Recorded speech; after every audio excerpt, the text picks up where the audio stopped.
वर्णानाम अर्थसंघानाम रसानां छंदसामपि मंगलानां च कर्तारौ वंदे वाणी विनायकौ। नमामि सद्गुरुं शांतं सच्चिदानंद विग्रहं पूर्ण ब्रह्म परानंदम ईशमानंदी वल्लभम। माधुर्य रसकल्लोलां शिवशक्त्यैक रूपिणीं अमृतानुभवार्थाय वंदे ज्ञानेशनंदिनीं। योगेन चित्तस्य पदेन वाचां मलं शरीरस्य च वैद्यकेन योपाकरोत्तम प्रवरं मुनीनां पतंजलिं प्राञ्जलिरानतोऽस्मि।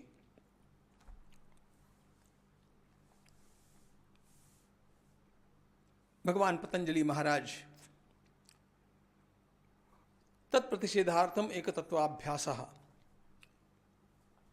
इस सूत्र के साथ एक छोटा सा प्रकरण बीच में ही ले आए हैं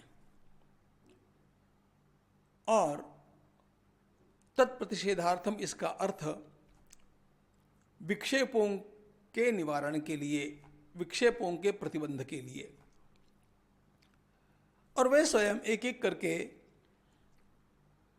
कुल 6 उपाय हम लोगों को बतलाते हैं। इन सारे उपायों को परिकर्म कहते हैं। परिकर्म का अर्थ होता है संवारना। जैसे हम अपने बिखरे हुए बालों को संवारते हैं, उसी प्रकार हमारे चित्त की बिखरी हुई वृत्तियों को संवारने के लिए जो उपाय किए जा सकते हैं, वे उपाय हम लोगों की सुविधा के लिए भगवान पतंजलि महाराज के द्वारा बतलाए जा रहे हैं। और उनकी कृपा यह है कि वे सरल सरल सरल सरल तर सरलतम ऐसे अनेक उपाय बतलाते गए हैं। अब इस सूत्र में तो जो यथाभिमत ध्यानाद्वा इस प्रकार से है, उन्होंने मानो सारे विश्व के लिए ही योग का मार्ग खोल दिया है।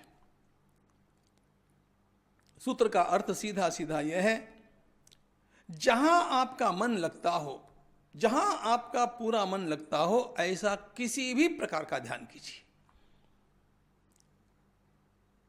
हद हो गई। यहां पर आकर के पता चलता है कि योग कैसे विज्ञान है। योग कोई संप्रदाय नहीं है, योग कोई पंथ नहीं है, कोई उपासना की पद्धति नहीं है। योग चित्त का विज्ञान है।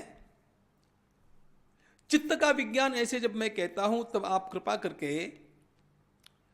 उसे आधुनिक अर्थ के मनोविज्ञान के रूप में मत लीजिएगा। आधुनिक अर्थ का जो मनोविज्ञान है वह बहुत बौना है, छोटा है। और भगवान पतंजलि और महर्षि वशिष्ठ मुनि ने हम लोगों के सामने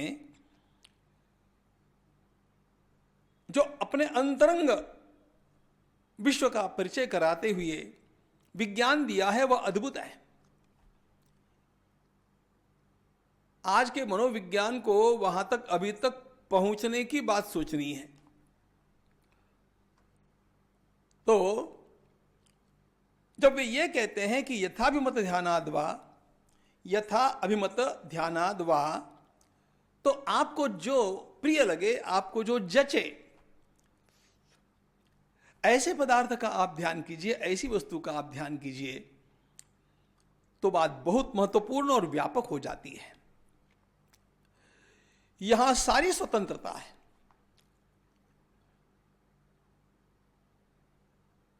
कितनी है? आप जितनी चाहेंगे उतनी है, लेकिन फिर भी इस स्वतंत्रता का उपयोग हम लोगों को विवेक से करना चाहिए। और इसलिए भाष्यकारों ने बड़ा सुंदर मार्गदर्शन किया है।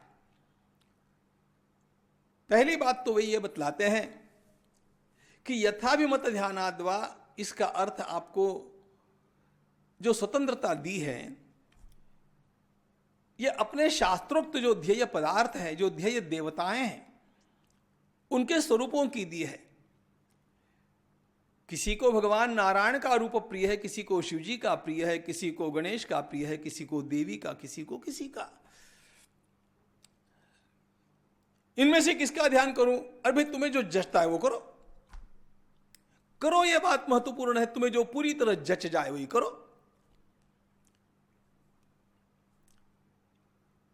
यह तो एक सीधा प्रारंभिक अर्थ हो गया। आगे चल करके इसके अर्थ का जब विस्तार करते हैं तो ध्यान में यह भी आता है कि कोई सूर्य का ध्यान करें, कोई चंद्रमा का ध्यान करें, कोई तारकाओं का ध्यान करें। ये जो ग्रह गोलक है तेजोमय, उनमें से किसी का ध्यान कर सकते हैं, नक्षत्रों का ध्यान करें। आगे और बढ़ते जाएंगे तो जैसा कि भगवान ने विभूति योग में बतलाया है, स्थावराणाम हिमालयः, मुझे हिमालय प्रिय है, मैं हिमालय का ध्यान करूं। स्रोतसामस्मि जाह्नवी, मुझे गंगा जी प्रिय है, मैं गंगा जी का ध्यान करूं। अश्वत्थ सर्ववृक्षाणाम, मैं अश्वत्थ का ध्यान करूं। विभूति योग में ये जो सारे दर्शन हम लोगों को कराए गए हैं वे भी ध्यानोपयोगी हो सकते हैं। इनमें से हम किसी का भी चयन कर सकते हैं, और ये चयन जो हमें करना है, बस और किसी को नहीं पूछना है, अपने मन से पूछना है कि तुम्हें क्या प्रिय लगता है, तुम्हें क्या भाता है। और जिसके मन को जो कुछ भाता है उसके मन के लिए वही ध्येय पदार्थ बन जाता है। इतना सीधा सीधा स्पष्ट यहां पर स्पष्टीकरण भाष्यकारों ने किया और भगवान पतंजलि का मंतव्य खोल करके हम लोगों को दिया।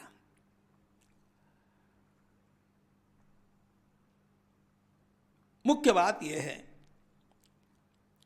कि हमारे मन को स्थिर करना और हमारे मन को शुद्ध करना यह परिक्रम है, और उसकी चंचलता को मिटाने के लिए, उसके दोषों को मिटाने के लिए, मलिनता को मिटाने के लिए इस प्रकार के ध्यान का उपयोग होता ही है। चित्त को एकाग्र करना आवश्यक है।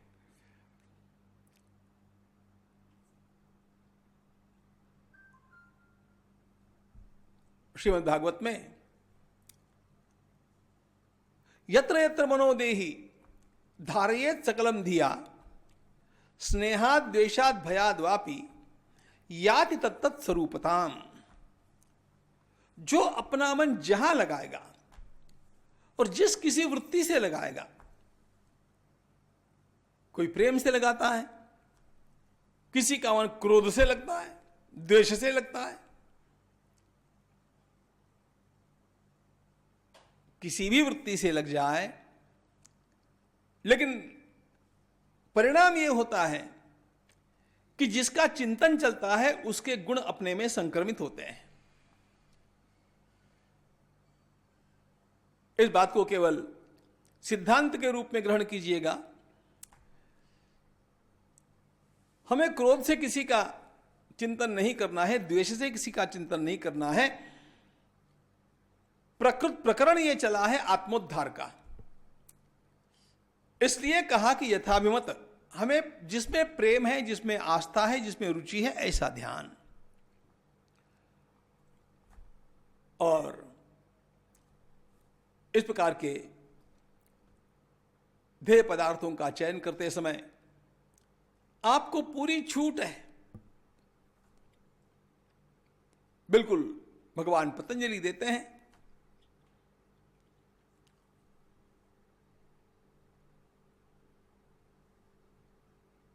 मूल बात, हमारा उपासना शास्त्र इतना विलक्षण है,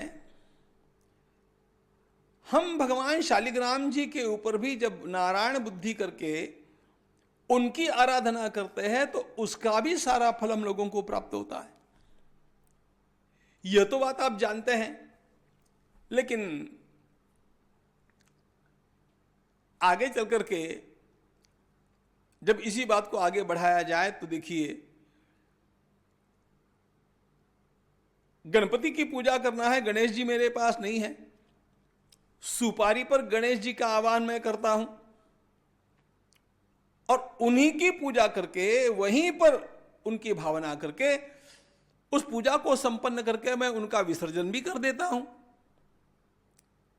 इतना यह विलक्षण शास्त्र है। और इसलिए अपने किसी भी रुचिकर पदार्थ पर हम लोग अपने चित्त को एकाग्र कर सकते हैं, ये इसमें छूट है। और इस बात का विस्तार करते हुए, ईश्वर की तो बात छोड़ दीजिए, उसका चिंतन हमने पहले ही कर लिया, महात्माओं का चिंतन भी हमने पहले ही कर लिया, लेकिन बिल्कुल सामान्य हमारे व्यवहार में, हमारे व्यावहारिक जीवन में हमारा मन जिसमें आसक्त होता हो, उस वस्तु का भी, उस व्यक्ति का भी चिंतन करके हम लोग अपना आध्यात्मिक उन्नयन कर सकते हैं। पंचदशी में एक प्रसंग आया है, केवल जानकारी के लिए बतलाता हूं, आप ऐसा मत करना। एक साधु के पास एक व्यक्ति जाता है उद्धार का उपाय पूछने के लिए, तो वो कहते हैं कि भगवान का ध्यान करो। उसे कहा, भगवान का ध्यान करने के लिए बैठता तो हूं, आप कहते हैं जो वैसे, लेकिन मेरा मन तो लगता नहीं है। उसने कहा, भैया तुम्हारा मन किस में लगता है? उसने कहा, मुझे तो मेरी भैंस बहुत प्रिय है, मुझे तो मेरी भैंस ही याद आती है। तो महात्मा ने कहा, कोई बात नहीं, तुम भैंस ब्रह्म का ध्यान करो, आप लोग मत करना हो। उन्होंने कहा कि तुम भैंस का चिंतन करो। उसको बड़ा अच्छा लगा, उसको वही होता था। फिर महात्मा जी उसे पूछते हैं, देखो ये जो भैंस है ना, इसका रंग तुम्हें पता है, रूप तुम्हें पता है, तुम्हें ये बड़ी प्रिय है, इसको कहते हैं अन्नमय कोश जी। अब ये बताओ, ये भैंस सांस लेती है कि नहीं? हाँ। अच्छा, दौड़ती है कि नहीं? हाँ। तो उसके दौड़ने में जो काम आता है, उसकी सांस लेने में जो काम आता है, वो उसकी प्राण शक्ति है, उसे कहते प्राणमय कोश। तुम्हारी प्रिय इस भैंस के भीतर अन्नमय कोश है, प्राणमय कोश है। अच्छा ठीक है। अच्छा ये बताओ, वो कभी तुमसे प्रेम करती है कि नहीं? चाटती वाटती है कि नहीं तुम्हें? उसने कहा हाँ। हाँ, तो उसके मन में जो तुम्हारे लिए लगाव है ना, उसको कहते हैं मनोमय कोश। अच्छा जी। अच्छा फिर ये बताओ, तुम डंडा लेकर के उसके सामने जाते हो तो क्या करती हो? वो भाग जाती है। अच्छा, घास लेकर के जाते हो तो उपास में आती है, मतलब वो सोचती है ना। हाँ, तो उसको बुद्धि है, इसको कहते विज्ञानमय कोश। अच्छा, वह कभी खुद अपने आप में रमती है कि नहीं सुखपूर्वक? हाँ। अरे उसको कहते अन्नमय, उसको कहते आनंदमय कोश। तो तुम्हारी ये जो भैंस है, इसके भीतर अन्नमय कोश है, प्राणमय कोश है, मनोमय कोश है, विज्ञानमय कोश है, आनंदमय कोश है, और उसके भीतर उसका सच्चा अस्तित्व है, और वो है ज्ञानमय।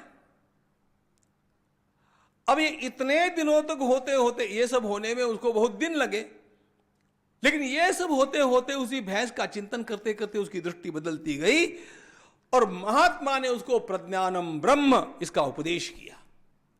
बाहर से दिखती है भैंस, उसको सूक्ष्मता में ले जा करके महात्मा ने प्रज्ञानम ब्रह्म तक पहुंचा दिया।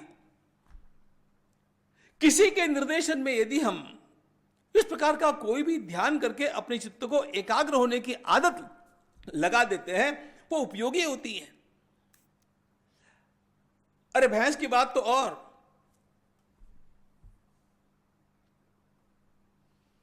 आप लोगों ने गोस्वामी तुलसीदास जी महाराज का जीवन सुना होगा।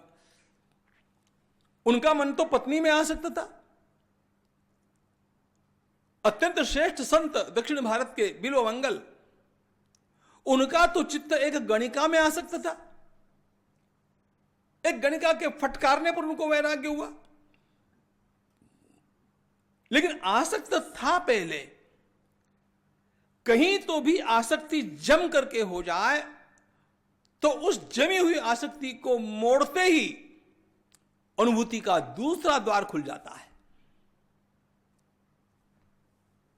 गोस्वामी जी महाराज अपनी पत्नी से अत्यंत प्रेम किए, जब छोड़ दिए तो छोड़ दिए और राम जी में ऐसे रम गए। मानस का समापन करते समय उनको पता नहीं उनके अंतर्मन से आया, कामी ही नारी पियारी जिमी लोभी प्रिय जिमी दाम, कामी ही नारी पियारी जिमी। तो पहले अपने प्रिय वस्तु में जो आसक्त है, उसकी आसक्ति की दिशा बदलते ही वो भगवान के मार्ग में भी, परमार्थ में भी अत्यंत वेग से आगे चल सकता है। आपको ऐसा करने की आवश्यकता नहीं है, ध्यान रखना। यह तो उनके जीवन में स्वाभाविक रूप से हो गया था, आपको नहीं करना है। लेकिन जिसको करना है उसके लिए भी संत एकनाथ महाराज के जीवन का एक उदाहरण है। उनके पास लिंब्या नाम का एक ब्राह्मण आता था। महाराज कहते हैं भगवान का ध्यान करो। उसने कहा भगवान भगवान तो मुझे याद नहीं आते हैं। उसकी एक रखेल थी गणिका, उसका मुझे तो वही याद आती है। संत एकनाथ महाराज समर्थ गुरु है, उनको पता है किसको कैसे बदला जा सकता है। उन्होंने कहा कि ये पेशेंट बड़ा सीरियस है, थोड़ा मेजर ऑपरेशन की आवश्यकता है। उन्होंने कहा तुम ऐसे करो, क्या नाम है तुम्हारी गणिका का? उसने कहा लोली। तुम उसी का ध्यान करो, लेकिन एक बात करो, अरे सब औरतों को 2-2 हाथ होते हैं, तुम लोली के 4 हाथ का ध्यान करो। उसने कहा हाँ ये बढ़िया है, तुम्हारी प्रिय लोली कोई विशेष तो होनी चाहिए। अच्छा उसके मस्तक पर मुकुट रखना हो, हाँ, और उसको ऐसे सुंदर गहने पहनाना। अब उसको लोली के ध्यान, तो उसका मन लग गया। वो तो अपनी लोली को बड़े प्रेम से निहारता है। अब नाथ महाराज ने कहा लोली है ना कृष्ण भगवान के दर्शन के लिए गई है, अब कृष्ण भगवान कैसे, उनका भी ध्यान करो। उसका ध्यान सिखाया। अब लोली रोज कृष्ण भगवान के दर्शन करती है। ऐसा ध्यान करते करते एक दिन नाथ महाराज ने पूछा तुम्हें ये बताओ अब लोली ज्यादा सुंदर है कि कृष्ण भगवान ज्यादा? उसने कहा कृष्ण भगवान ज्यादा सुंदर है। धीरे धीरे उसका उद्धार कर दिया। काल्पनिक बात नहीं है मित्रों। नाथ महाराज का एक जवाई स्वयं इस प्रकार कुसंगति में पढ़कर के गणिका के पास जाने लग गया था। नाथ महाराज ने उसे भी इसी प्रकार से बाहर निकाल करके और एक संत बना दिया। उसी का नाम आगे चल करके हुआ विश्वंभर बाबा। कहीं तो भी मन पहले लगना चाहिए, वो एकाग्र होना चाहिए। एकाग्र होने की उसको आदत, उसको अभ्यास हो जाना चाहिए और फिर उसको दिशा मिल जानी चाहिए। यथाभिमत ध्यानाद्वा, ये इतना प्रगल्भ सूत्र है।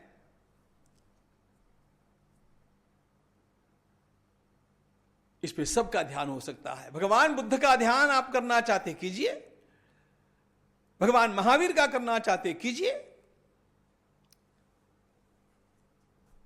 भगवान ऋषभदेव जी का करना चाहते कीजिए। आपको जो प्रिय है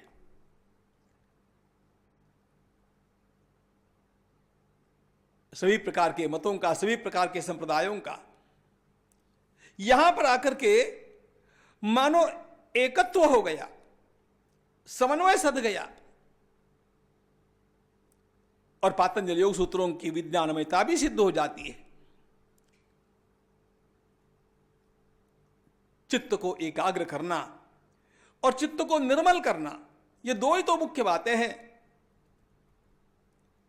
इसके कारण चित्त की वृत्तियां विशुद्ध और एकाग्र होकर के जब परिक्रम पूरा हो गया तो साधन का, समाधि का मार्ग अपने आप खुल जाता है।